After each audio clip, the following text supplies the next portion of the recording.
Get connected with Take Two Radio Music on Facebook or Twitter at Take Two Radio Music. Or for email updates on future shows, follow at Blog Talk Radio. For previous episodes, upcoming guests, and more, visit take2radiomusic.com. Good afternoon, everyone, and welcome to Take Two Radio Music. I'm Pam, your host. And I guess since my guest for today is from the UK, I should also say good evening to those that are listening, since it's, I think, 8 o'clock there right now. So, I hope you all have been having a great week so far. It's Wednesday. Those that are out there in the workforce, you only have a couple days left till the weekend, so here we go. Sit back and relax for the next 30 minutes to 60 minutes, depending on how long my guest and I talk, and enjoy the interview. I will be playing a few of his songs afterwards, and he's a singer-songwriter. His name is Daniel Trigger, and his music genre is rock music all the way. So just waiting for him to call in. And these things with, when I have to speak with somebody from overseas, I always get nervous about, because I never know when Skype is going to work and when it's not going to work. So I'm keeping my fingers crossed at the moment. And I have his manager on Skype in case I have to yell and say, help. Oh, wait a minute, here it goes. So, yes, we have a connection. Daniel? Hello. Hi, Daniel. Okay, there we go. I can hear you now. I couldn't hear you for a moment. You too. That's great. I was a bit nervous about the connection there for a moment, but I made it in the end. Yeah.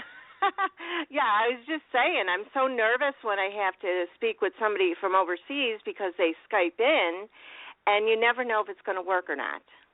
Absolutely. So, I'm very fortunate. I'm very lucky. I have a young son who knows far more about these things than I do, so he was on hand as my technical support. Well, thank him for me, because children are more knowledgeable than the adults, let me tell you. I've Absolutely. experienced that myself. Definitely. So how has your evening been going? How did your day go? Did you work hard? What did you do today? I always work hard, absolutely. Work hard, play hard, do everything hard, really. It was okay today. By day, I'm a mild-mannered manager in a factory. But, of course, evenings and weekends, it's strictly rock and roll only. And let me guess which one you prefer. Absolutely. No prizes for guessing there, I'm afraid. Right? First guess doesn't count, or however they say that.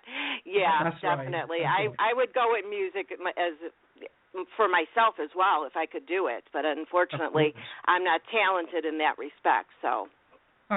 Okay. Well, let's go back a bit and have you share with our listeners what inspired you to become interested in being in music when you were 15 years old. Well, my story is perhaps quite different to a lot of the rock musicians that I read about and the biographies that I read. In that my upbringing, rock music didn't feature in it at all, not anywhere at all. When I was a young boy, my mother told me I had to learn to play the piano, so I did that very reluctantly. But really, music didn't feature in my upbringing particularly much at all. It was when I was 15, I actually went on a school trip, and we went to see a laser light show down in London. And as they were building up to this show, they played the Final Countdown by Europe, and it was like ear-splitting volume. And it was one of those moments, one of those life-changing moments for me, where in those few seconds, I decided that what I wanted to do was make music that sounded like that, basically. So I went into that show not really knowing what I wanted to do with my life as a whole, and came out knowing that I wanted to be a rock star. So that was an interesting day, certainly. Most definitely, because you could have went the other way and wanted to get into astronomy or lights, or there could have been any multiple different things that you could have walked out of there with, but you got the music part of it. Exactly right, absolutely right. But of course, I had sort of one problem really getting in my way, and that was that I didn't know anything about rock music. I couldn't play guitar. I wasn't a naturally gifted singer, certainly. So the next 25 odd years have just been a lot of hard graft, a lot of learning, a lot of paying my dues, that kind of thing. So it's been a hard road, but a very satisfying journey as well at the same time. Yeah, definitely. And I mean, you've achieved what you wanted to do since you were 15. So congrats on that. You worked hard at it, definitely. Absolutely. Now, did you take lessons for singing then? Yes, I did. That didn't happen right at the start, though. When I first started singing in like local rock bands, I did it with no training whatsoever because I thought, it's just everybody could do it, if you know what I mean. But 4 years in, I actually damaged my throat to the point where I had to see a specialist who told me I had to stop singing, certainly, and practically stop talking for several months. So it was kind of at that juncture that I thought I need to take this a lot more seriously and get some proper coaching. So it was when I was 19 I actually embarked on 4 years worth of singing lessons just so I could learn how to do it properly. And not hurt yourself. Mm-hmm. Yes, exactly. Yeah, which is if there are any vocalists listening, then I would really urge a bit of professional coaching there, definitely, because it can go so wrong if you're not careful. Exactly. And even the professionals, though, I mean, look at the ones that have been in the news recently that have undergone some kind of surgery because of their vocal cords from all the years of singing, and they know how to do it properly. That's right, absolutely. Yeah, absolutely. It's very much a high-risk occupation, rock singing. It's up there with like bomb disposal and stuff, Yeah. Well, if I had a choice, I would do the singing. I would take that absolutely. chance. No, it is. Yeah, it's certainly something to take seriously, But I have to say, when it goes right and when it works, it's the most satisfying experience I can really think of. It's something that I love very much, definitely. Yeah, definitely. Now, I know that you're also a songwriter. Did songwriting come easily to you? No, not remotely. No, the songs that I wrote in my early years were really quite bad, to be honest. Oh. As I say, my music as a whole isn't something that came naturally. I wasn't naturally gifted. I wouldn't consider myself to be anyway. So again, I spent many years writing terrible songs, but you have to go through that really to learn from your own mistakes and your own shortcomings, really. So it's kind of in the last 5 to 10 years that I've written songs that I'm comfortable playing to people, if you see. Yeah. Now, how did you learn it, though? How did you learn songwriting? Just by doing it? Yeah, but by doing it, and also listening carefully to the artists that were an influence on me. During my early days, of course, Europe were one of my favourite bands, and then of course there was Bon Jovi and Guns N' Roses, acts such as Alice Cooper as well. So I just listened very carefully to the way they had approached their songwriting, how they structured their music, and also paid careful attention to their lyric writing as well. So it was just kind of learning lessons from the masters, I would say, over many, many years. Now, did you start out songwriting just by putting the words on the paper and then adding music to it, or was it vice versa, or a little bit of both? It can happen both ways from my point of view.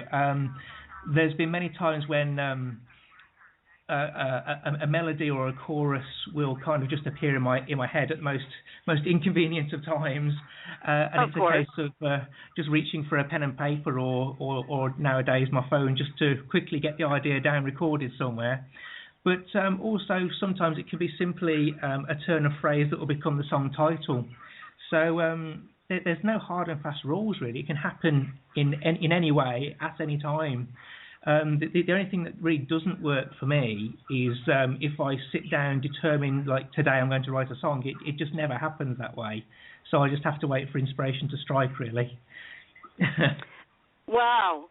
Well, that's a good thing that you have a lot of inspiration, because you could become like a writer, that writes books, and they have to sit down and take some time and like in a quiet spot by themselves and write the book. Whereas it's, and some songwriters can do that. I just interviewed somebody on Monday that said he takes time out to sit down and write his songs, and it just comes to him that way. Of course, he gets inspirations, too, like you do. So it can work many different ways for many different songwriters. Yeah, I totally agree with that, definitely. I'm just that little bit envious of the writers that can sit down and an hour later they have a song. That's not how it works for me, but I'm just that little bit jealous. Just that little bit jealous of those people. It'd be far more convenient. At least you know that you're going to have some songs if you can do it that way, Yes, absolutely, yeah. So more recently, last year I released an album called Army of One, which it took about 18 months to make it all in all. But after that, for 6 months, I just couldn't write anything new that was any good. I'd just use up all my creative energy, if you like, writing and recording that album. So I took 6 months off songwriting altogether, and then just picked it up towards the end of last year again. Now, do you have songs? I'm sure you probably do. You've probably written a lot of songs that haven't made it to an album yet. Do you go back to those songs at any time and look at them again and think, I can do something with this now? Occasionally, yes. Yes, I do. I keep them all on the hard drive of the computer, and sometimes I'll write a song where the chorus is great, but the verses aren't great, or the verses work well, but the chorus isn't good. So sometimes I'll go back and pull those songs to pieces and extract bits and pieces from them for new songs. Not all of them have that kind of treatment, but certainly some of them, yes, I have recycled ideas. That's fair to say, definitely. Yeah, you should always keep those, because you never know when you get something from it that you can make a new song about. Yeah, exactly. Absolutely. I totally agree with that, definitely. Well, you played in different bands throughout the years and played various genres of music, of which range from blues to heavy metal. Yes. Do you think that if you had not played all types of music that you did, that your music would be different today? Yes, I would agree. I think it's healthy for a musician to try and play as many different styles as possible. I think that's really good practice, to be honest. Going from the blues to heavy metal, for example, is a different approach altogether. So it all widens my creative palette, if you like, and gives me new skills to draw from. So yes, I think if I hadn't have played in those different styles of band, my music would have been quite limited in the long term. But there are, of course, very gifted musicians that play, not just within the realms of rock music, but they'll play all different styles. I know a couple of musicians that are session musicians, and sometimes they can be playing pop, and then it's funk, and then it's jazz, and all sorts, and they are really exceptional musicians. So I would certainly vote for playing in as many different styles as possible, certainly. Yeah, you can learn a lot from it. And from what I understand, I don't remember who told me this or if I read it. I don't remember, so I apologize for that. But rock music was inspired by blues music? Yes, I've heard, yeah, absolutely. I think I've read the same somewhere, and I can imagine that's certainly true, yeah. Yeah, and it's funny because blues was never my choice of music growing up. I learned to appreciate it more as I got older, but when I was growing up listening to music, it was mainly rock music. Of course, there was some pop in there, depending on what the radio station was playing at that time, because we didn't have access to internet music like you do these days. Course. So, you just had to listen to what they played, and that was it. But rock was always my first choice. Yes. Yeah, I would agree with you there. Of all the styles that I have played, blues is certainly the most difficult. It's probably the style that I struggle with the most, I would say. Not for any particular reason, really, but sort of the energy of rock and heavy metal is far more suits my, it kind of appeals to my musical taste far better, if you like. So blues was I had to work that bit harder to make that work. So I would agree with you there. Yeah, I think rock is where my heart lies, I would say. Yeah, so that's saying that you'll never write a country music song, right? No, never say never. Never say never. I'm a big fan of Nashville, the TV show, so never say never. Oh. Yeah, that's a good one. That's a good show. As a matter of fact, one of the guys on there I can't think of his character name, but he actually has his own band in real life, and he used to play on one of my soap operas, so I knew him before Nashville came out, so that was a good thing. Yeah. Well, what I particularly like about that show, I think we sort of digress a little, but I've seen footage that the guys that play the characters, they actually are also the musicians, or at least the singers that sing the songs as well, so I think that's really respect-worthy. Yeah, so thumbs up for them, definitely. Yeah, absolutely. It is, because there's so many movies and so many TV shows out these days, and when you see somebody singing that you're not familiar with, or playing music, you don't know if that's really them doing it or not, unless you actually know that particular actor and you know that their sideline is singing or something. Yes, yeah, absolutely right. Yeah, definitely. So I'm just waiting for the new series to become broadcast in the UK now of that one, so I'll be watching. Yeah. Well, I'm sure that the fall lineup, I think the fall lineup starts here in September. I think you guys get it after we do. Right, okay. Yeah. Right, okay. So I'll have to keep my eyes peeled for that one. Definitely. Well, eventually you started your own band called Trigger. Yes. What made you decide at that time that it was the right time to do that? Boredom was the reason that Trigger was founded. At the time, we're talking around about 2003 now, I'd left the blues band by this point. And I really had nothing in the pipeline and no real projects. So myself and my wife were kind of looking at each other thinking, what should we do, really? And purely, as a way to pass the time, we started singing together and playing songs together, and it actually started to sound quite good. So we thought we'd play a few local, low-key shows in our area, and they went really well. So from there, we decided to recruit a full band of musicians, and at this juncture, we actually recruited a bunch of lads that were just teenagers at the time, and we were really quite successful because the music we were writing was just melodic stadium rock, so it appealed to quite a wide audience, and it really took off. It really, really went well, and so we had a lot of success in Trigger. At our peak, we did a few open air shows to an audience of over 20,000 in actual fact, which was good.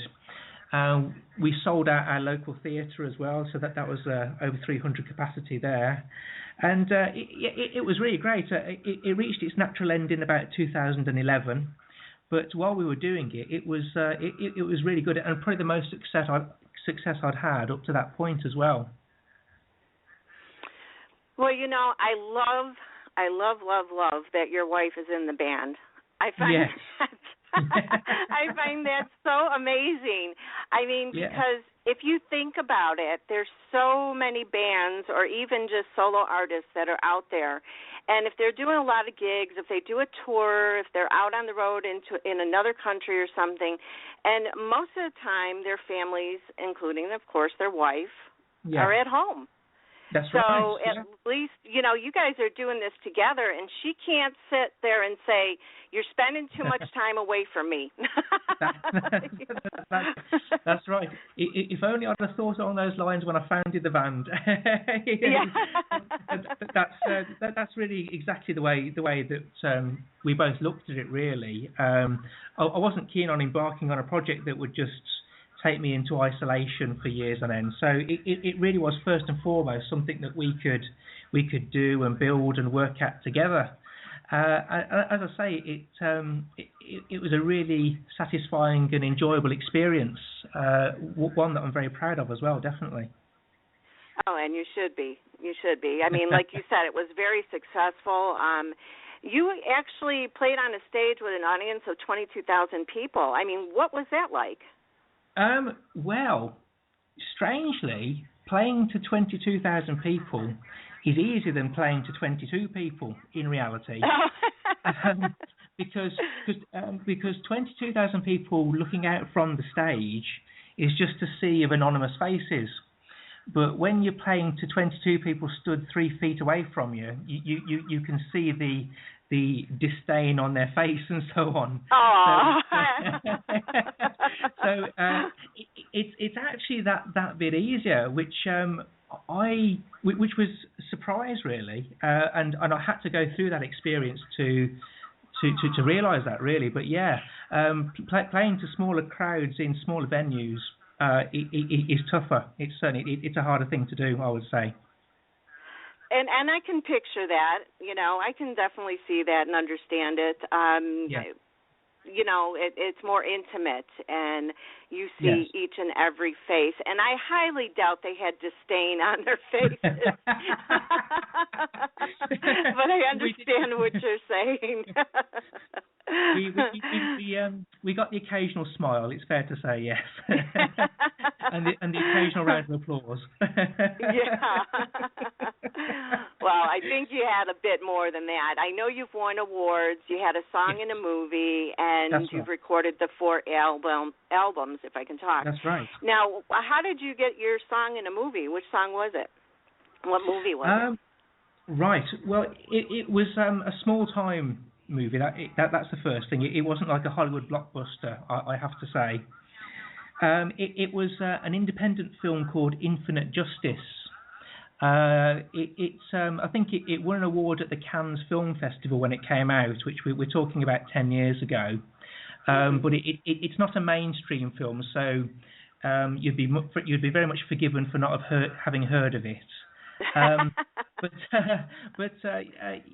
It was a film that dealt with the subject of terrorism, really, because it was made post 9/11, of course. I say it wasn't. It didn't make any waves commercially, really, but it was great to be able to hear that in one particular scene. It was a scene where the cast were in a bar, and the background music coming from the jukebox, or supposedly coming from the jukebox, was one of the trigger songs.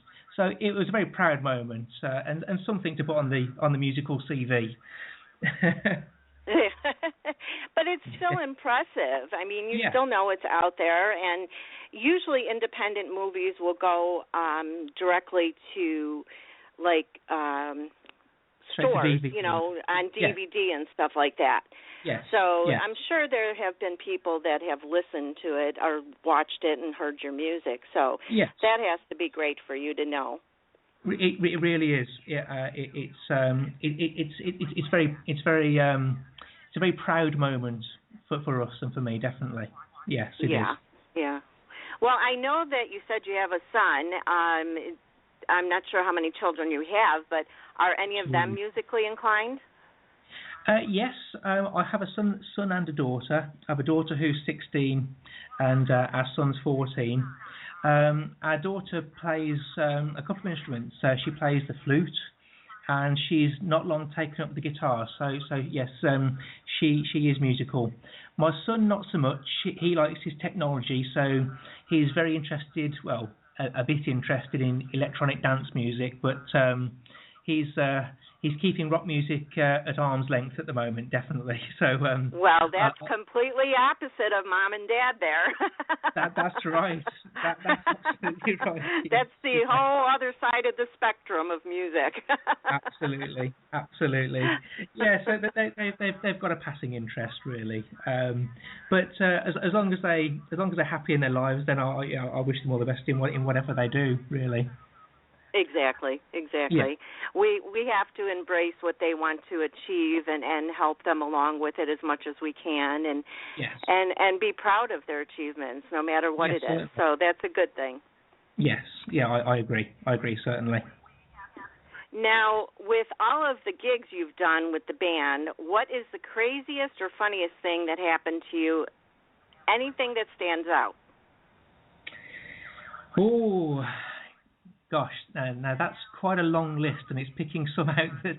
oh, my gosh. Well, the craziest thing, we were once booked to play at a festival where the people that booked us didn't know exactly who they were booking, and it was really a festival for people that are enthusiastic about steam trains. And they usually booked Morris dancers or folk musicians, and they booked us because we knew the people through friends of friends of friends, and we turned up with our band, and with 2 or 3 songs they basically ran us out of town in the end because they just couldn't cope with it at all. So that was, my gosh. that was quite an interesting evening. But on a more positive kind of story, we always approached and still would approach our shows as if we're playing Wembley Stadium or Madison Square Garden. We would always approach it as if we're playing to a huge crowd. And we hired a theatre going back about 9 years now, which held 300 people, and we actually sold it out as well because we were doing very well at the time. And instead of just turning up, setting up the band and playing and going back home again, we thought we'd make the most of this theatre experience, and we actually constructed a 4-metre tall replica of Stonehenge to put at the back of the stage. Oh, my gosh. That's so cool. And we also built a giant skull that stood 3 meters tall out of paper mache as well. So we would hire smoke machines and pyrotechnics, that kind of thing. So we would always set out to recreate the huge stadium rock shows that we'd see on videos and on the internet and so on. So I guess that was something that people don't see all that often in a small band. No, definitely not. But that's a good thing because, it catches more interest, I think, from the fans that are there, and it builds more excitement. Like, wow, these guys are bigger than we thought they were, something like that. So that's a good thing. That's absolutely right, yeah. Because rock music, it's not a subtle form of music. It has to be played, confidently and over the top and loud and proud. It really is. If you can't do that with rock music, then there's really not much else you can do it with, really. So we just made the most of those opportunities that came our way. Yeah, and rock music to me is more visual. When you guys are running across the stage and putting up the paper mache things and videos and the laser lights and the smoke and all of that stuff, it's more visual. I don't know why they go together, but they just do. They just do. It's just the law, really, I think. Yeah. It just has to be that way. That's right. Now, how many years was Trigger together before you decided to put the band on hold, so to speak? It was together for 8 years. 8 years. So that was 2003 to 2011. Okay. All right. Yeah. So I take it the music was still burning inside of you, so you had to get it out as a solo artist. That's right. Yeah, that's right. I mean, the band came to kind of a natural end, really. You may recall that when we started out, we recruited a bunch of young lads who were just teenagers, but by that point they were in their early to mid 20s. By that point, and they wanted to do different things musically, and two of them are actually now session musicians. I'm very proud to say. But they wanted to go off and do other things, which is understandable and commendable. Sally also, she kind of done it by that point, and I wanted to do different things. So for all the right reasons, it stopped there in 2011. But I carried on writing and recording under the name Daniel Trigger, just on my own. And I'm so happy that you did that. Yeah, I'm so happy that you didn't just let it go, because a lot of bands, when they break up for any reason whatsoever, that'll be it. You won't hear another sound from them, and I'm so very happy that you didn't go that route. Yeah, I agree. I'm also very pleased to have carried on. It seems that there's still life in the old dog yet, as we say over here. Well, I won't tell you my age, but I'm still headbanging here, so. Super, that's great.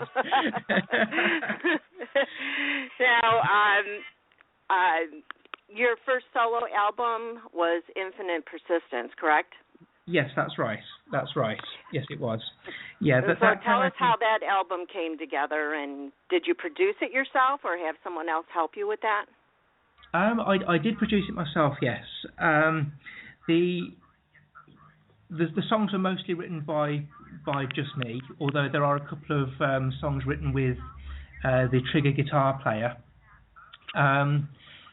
The Trigger guitar player also played the guitars on that album as well, because we're still to this day friends and still keep in touch.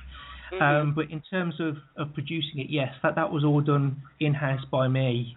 So it really was, a solo album in every sense of the word, I guess. Really, yes, yeah. It was just me sat on my own.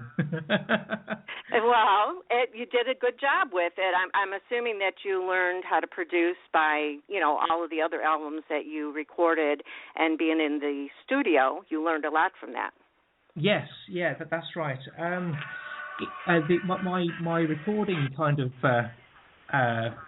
pursuits, if you like, go all the way back to my school days, where the school used to have like an old 4-track cassette player, and I'd used to borrow that at weekends just to record whatever band I was in at the time. So I've just kind of taken that and extrapolated it really, and kept up to date with technology, bought the latest computer software and all the stuff that I'd need, and just kept that going along in parallel to the performing and the songwriting.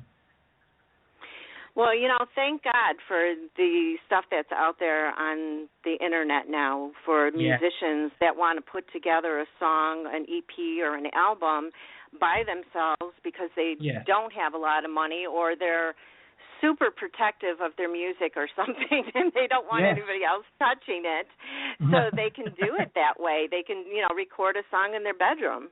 Yeah, absolutely. I think that's, for the most part, that's a good thing, because there are plenty of people, thousands and thousands, I would estimate, who are incredibly talented musicians and songwriters, but I think the record industry being what it is, we would never have heard of these people if it wasn't for the sort of shift in technology and the internet and home recording. So that's certainly a good thing that's happened in recent years, I would say. Yeah. Exactly. Yeah.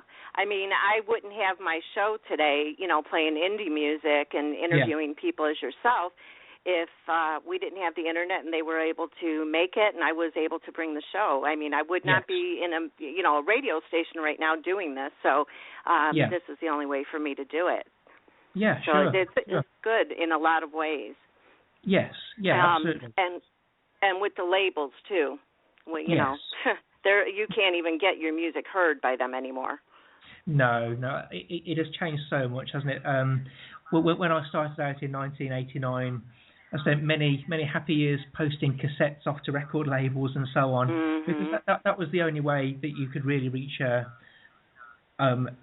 a wider audience or a worldwide audience, really. But thankfully that's changed now, and everyone's got the opportunity, to get their music out there. And it saves you money, too, because you don't have to put things in the mail to send to them. You can That's just send an true, MP3 yeah. or a WAV file, Absolutely, that's also true. Definitely. The internet certainly does make the world a much smaller and more accessible place, definitely, which is great for an artist such as myself who does it, just wants our music to be heard by as many people as possible, really. So it's a good change in recent years. Definitely. Well, your music brings me back to the bands I grew up with and love to this day, yet your music fits in with today's rock. Now, I've read many times in the recent years that they say rock is dead, and I want to slap every single one person that says that. But what are your thoughts on today's rock music or music in general? No, I wouldn't agree that rock's dead. Certainly. No. I think there's many ways of looking at it, really. I mean, you could look at statistics and facts, where I think in 2013 the highest grossing tour was Bon Jovi. Of course, yeah. So indicators such as that kind of contradicts the thinking that rock's dead.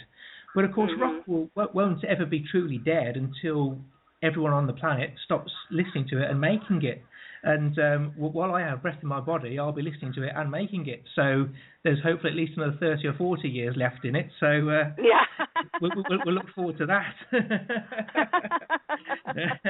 Well, you know what I think it is? I think that people might be saying that because, I mean, your music is definitely rock, but there's other rock bands out there where their music can cross over to different genres like pop music and even country music, as I mentioned.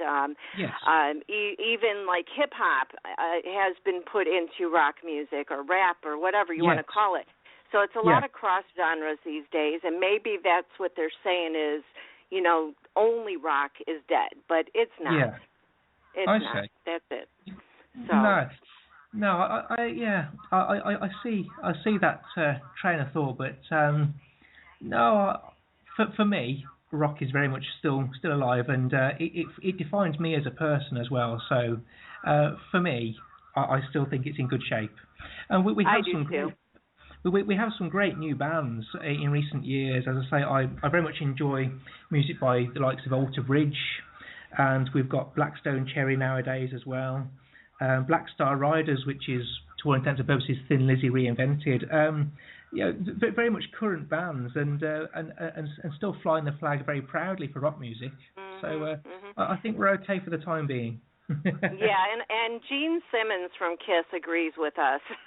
Yes, absolutely. He's very, very vocal on that. I see him on social media, on Twitter, and if somebody will ask him about that, and he's very adamant that rock is still alive and always will be. So, got a big backer there with us. Yeah, good. Yes, absolutely. Yes, that's someone that you definitely want in your corner, isn't it? Really? Yeah. Well, recently you've launched your website, and there's a special gift for fans if they register. So why don't you go ahead and tell them what that is? Yeah, for anybody that registers their email address at my website, which is www.danieltrigger.net, I will send them a free track either from Trigger the band or Daniel Trigger the artist every week for a whole year. So there's 52 free songs up for grabs if you just enter your email address into the little box in the bottom right corner. Wow, and that's so charitable of you, and that's a good way of getting your music out to more people as well. Sometimes people are hesitant to make a purchase of a song or an album or EP, and they're not quite sure what they're going to get. Yeah, absolutely. Because that's the reason that I write and record music. It's not to make money. I dread to think how many thousands of pounds I'm in debt as a result of music, really. Right. But I do it so people can so I can share it with people, and so they can listen to it and enjoy it. So that kind of scheme, if you like, is it just seems like a logical move to me. Right, and that's a great gift to the ones that are already fans too. So it works both ways. Yes, indeed. Yes, it does. Yeah, I agree. Well, another thing that's exciting is that you are going to be heading the acoustic stage for the Dementia Awareness Festival next May. Will this be your first gig as a solo artist? Not the first gig as a solo artist, but it will be my first gig. But by the time May next year comes around, it will be my first gig in 2.5 years. I'd kind of stepped off the live scene and focused more on the writing and recording, but I'm more than happy to do my bit for a charitable cause, and Dementia UK is certainly a very good cause. Mm-hmm. And I found the prospect of playing a set of songs rearranged for a semi-acoustic band, I found that really appealing as well. So I was kind of coaxed out of retirement by that. So I'm really happy to be doing that, and really honoured to have been asked as well. So I'm very grateful for the opportunity.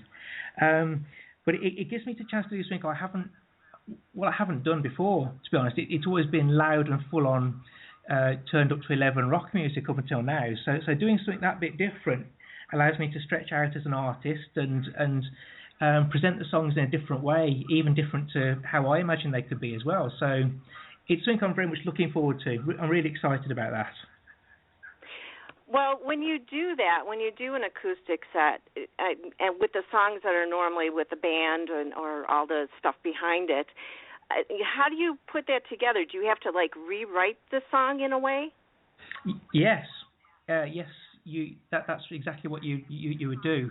I'm very lucky. I've pulled together a band to play with me at that event, and several of the guys are from the Trigger era. They're from the Trigger band, so mm-hmm. I know they'll do a good job.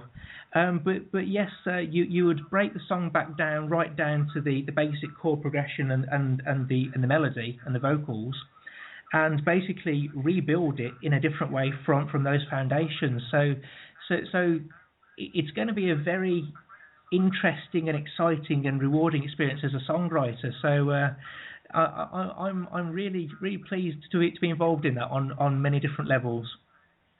Yeah, it will help you, I think, grow and learn more. Mm. Yeah, I agree. So very much looking forward to that. Well, hopefully your manager, Melanie, will send me a plane ticket so I can go out there and see you play live. Yeah, it might be an expensive round trip, but I'll try and make it worth it for the 45 minutes that we play for. I keep saying it's on my bucket list to get to the UK. I mean, it's just some place that I've always wanted to go to, and right. And now that I've known Melanie for the past 8 or 9 years, whatever it is now, and all of her artists, I have other artists that I listen to that are out there. I would just love to go, and it would be a musical journey for me. You know, I've met Melanie before in Florida. I met her and her husband. We spent 4 days together. So it was great to finally meet her after so many years.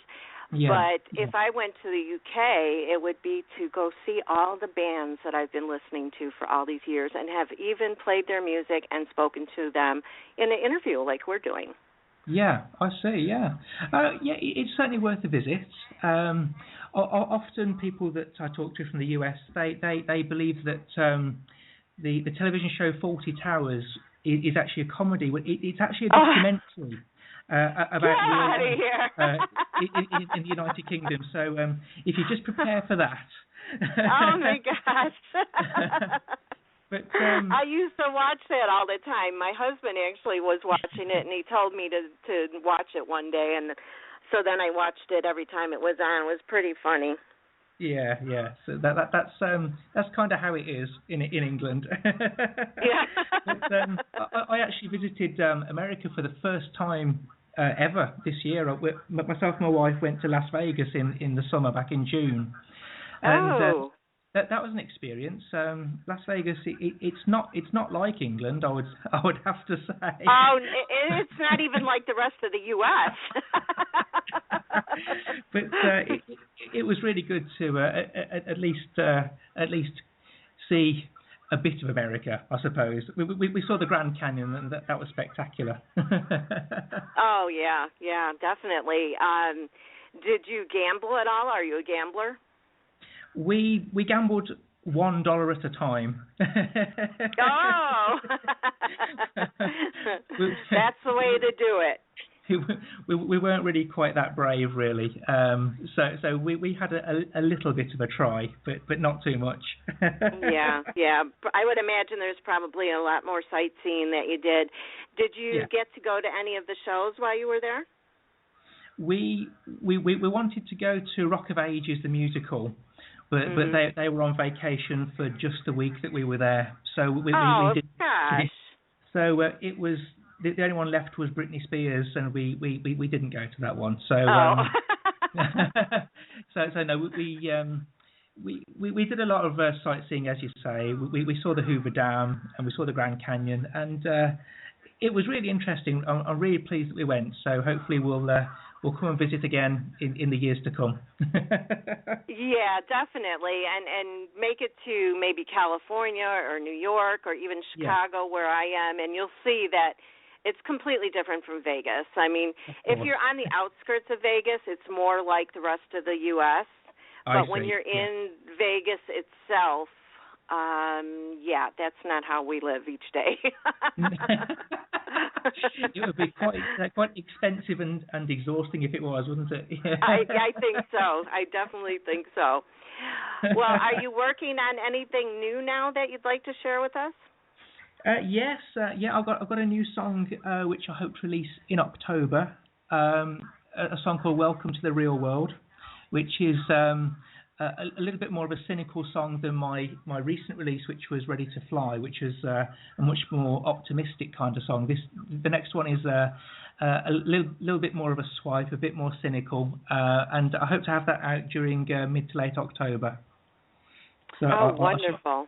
I shall make sure that you get a copy. Oh, thank you so much. Thank you. Yes, otherwise I'll be hounding Melanie. I mean, I talk with her every single day, so it won't be hard.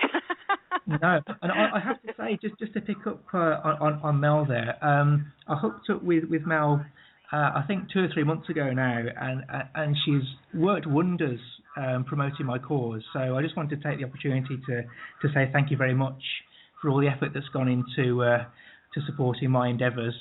It's very much appreciated, and she really has achieved more in a matter of weeks than I have done in years. So I'm very grateful for that.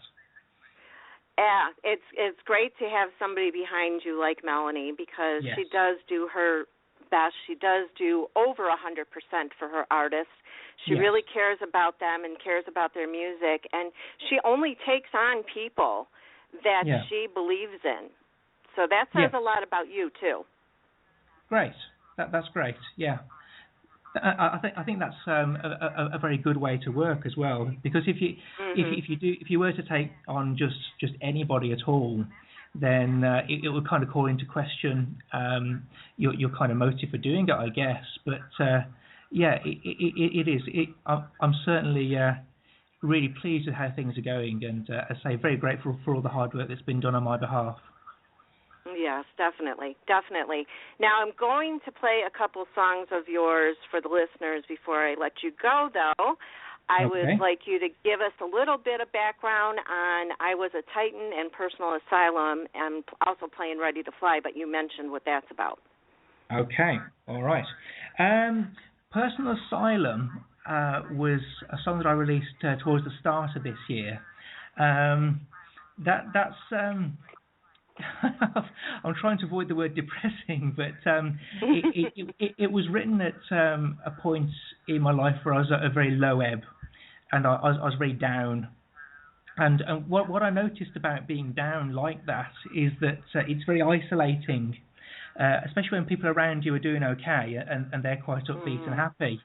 So it can make you feel like that you're very much on your own. So it was that feeling that led me to write Personal Asylum, because it is kind of like being trapped in your own cell, I guess, when you feel that way. But then a couple of months after that, I released I Was a Titan, and that's purely a reflective look over my accomplishments over the last 25 years in music. As I say, I'm very grateful. I'm very proud to have done quite a few amazing things, really. Although I never made it onto the worldwide arena, I certainly have done a lot of things that I'm very proud of. And it was just to reflect on those days, really, the glory days of playing the theatres and the big shows. So it was just to take a trip down memory lane, if you like, and reflect on that. And then more recently, I released a song called Ready to Fly, which is just an optimistic song, looking forward to positive changes in your life and embracing positive change. So that was quite a nice and satisfying song to write and record. Yeah, I can imagine. I know that I've heard, different interviews and different radio stations that have played your music, and recently I listened to your interview with Paul, and he had mentioned that Ready to Fly is one of his favorites. And it's kind of hard for me to choose a favorite, but I would tend to go towards that song. Yeah. Which one would be your favorite? Do you have one? For me, it would be probably a tie between Ready to Fly and I Was a Titan. If I had to choose, I would go for either of those two, I would say. Yeah, I think that would be a lot of people's favorites these days, and that would get them, to, if they just listen to that one song, that would catch the interest, and then they would listen to your other songs, and then they would buy your albums. Do you hear that, listeners? Be sure to support your favorite indie artists by buying their music. That way they can have some money to make more music. Absolutely. And again, don't forget to sign up to his website so that way you get your free songs. And then again, that's danieltrigger.net. And Daniel's also on Twitter at Daniel_Trigger. And your Facebook, I always forget is it Trigger Classic Music? It's Trigger Classic Rock, all one word. Trigger Classic Rock. Yes. Okay. Yeah. Okay. And they can probably find all that information on your website as long as they get there. Yeah, danieltrigger.net is a one-stop shop, and it was Melanie's sort of recommendation that I got a website sorted out that came into being. So I think it's been a good move as well. Oh yes, definitely, because nothing annoys me more when I find somebody that I like and go to try to find something on them, be it a Facebook page, website, Twitter, whatever, and I can't find anything. Or as I'm a radio person and I get music sent to me, I will get music sent with nothing written, and I have to try to figure out who they are and where to find them and share that with our listeners. They're at the bottom of the list then. Right. How strange. So, it would seem quite obvious to get it all labelled up, definitely. Yeah. Well, believe me, I get quite a few of those where they just send an MP3 and I have no idea who they are.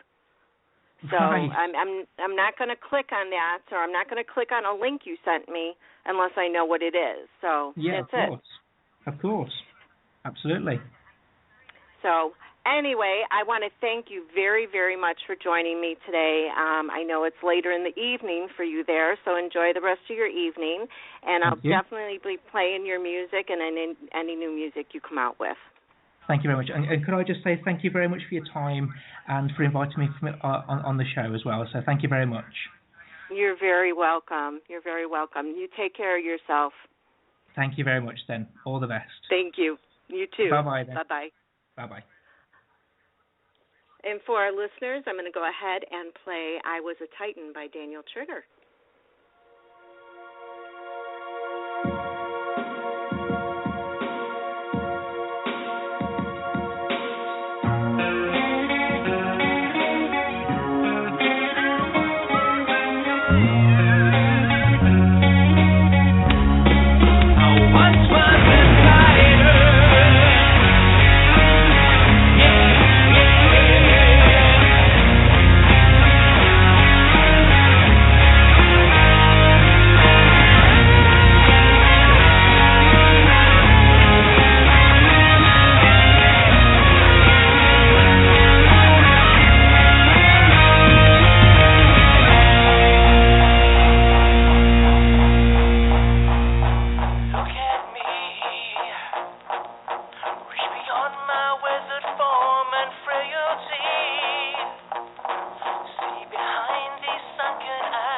come out in me. Don't mistake my gentle tones and think I'm weak. He's the embers from the fire. In another lifetime, I would walk the front line, a firebrand, a rebel soldier. Deep in the night, I hear him cry out. I would rise, standing tall. I commanded tens of thousands, open fire, hear me roar, with my fist to the sky. I think my time, and I show me the power of the sun. I once was a tyrant. Yeah, yeah, yeah.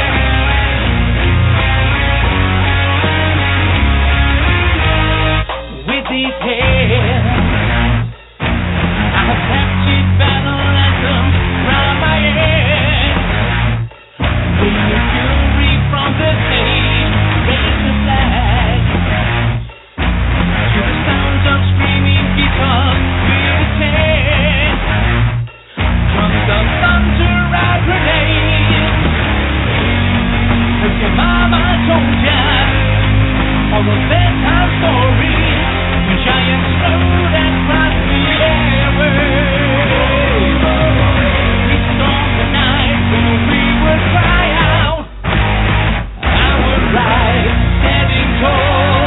I commanded tens of thousands, open fire, hear me roar, with my fist to the sky.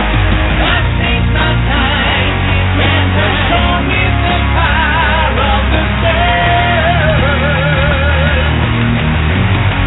I once was a tyrant.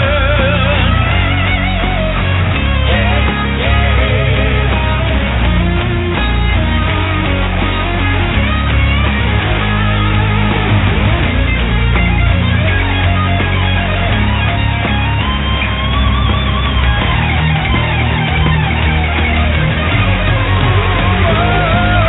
In another lifetime, I would walk the front line, a firebrand, a rebel soldier.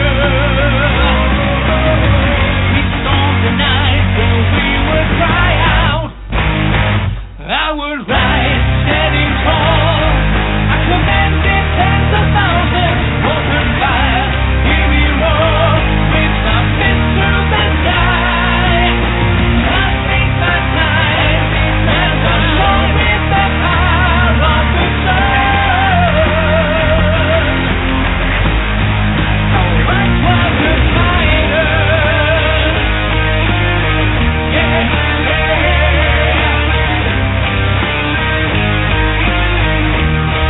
I once was a tyrant. Yeah,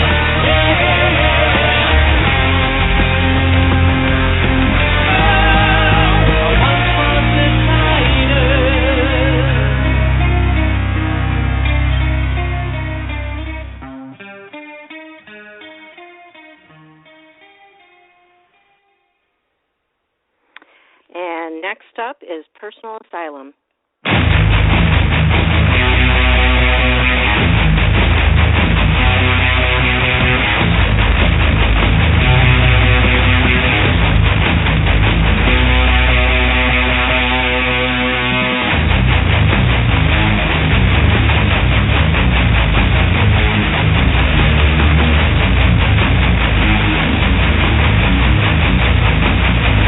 Since I can't remember, I have lived my life many times with my face set through the town, screaming demons on my breath. And I cry out, Amazon needs one of them, hiding self from my despair, reaching out but no one's there.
Wow, what I wouldn't give to see all these songs played live.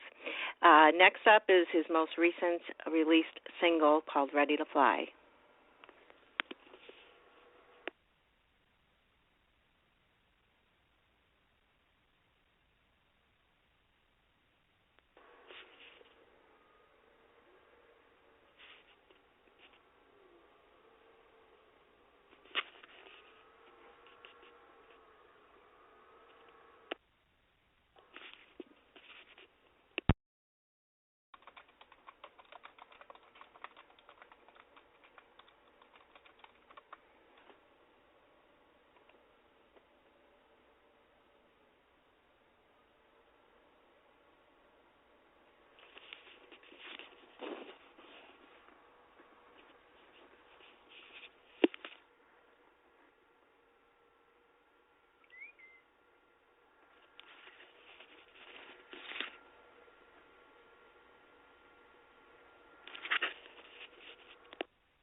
Well, I'm not sure what happened there. I'm not sure why it's not playing.